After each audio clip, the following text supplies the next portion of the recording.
धाबे जिते रवासन पारां पाणी जी खोट खिलाफ एहतजाजी मुज़ाहिरो कयो वियो। रवासन पारां पाणी नाहे छो भला करबला जा नारा पिणु हंया विया। धाबे जी प्रेस क्लब अॻियां चौथे ॾींहुं बि एहतजाज कंदे रवासन, रफ़ीक बलोच, शाहिद हुसैन समेत अली रज़ा जोखिम ॿियनि चयो त पब्लिक हेल्थ खाते ठटे जी नाअहल इंतज़ामिया जे करे हर रोज़ मोटर सड़ मामूल बणिजी वियो आहे, जंहिं करे इलाइक़े में पीअण जे पाणी जी शदीद खोट पैदा थी आहे। इलाइक़े वासी पाणी जे फुड़े लाइ तरसी रहिया आहिनि। निटाण उस में टैंकर माफ़िया गॾे वारनि खां पाणी वठण ते मजबूर आहिनि, जिन बि पाणी जा अघ वधाए करे पूरे तवाम खे बिटी अज़ाब में मुब्तला करे छॾियो आहे। हुननि वसवारनि खे अपील कई त फौरी तौर ते पीअण जो पाणी ॾेई खेनि वधीक अज़ाब खां बचायो वञे।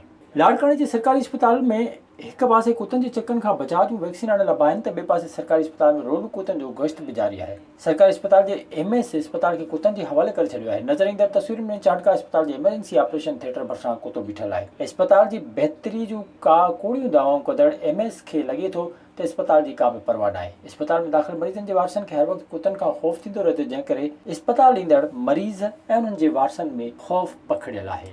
विज़िट कयो अवामी आवाज़ मीडिया ग्रुप जी वेबसाइट awamiawaz.pk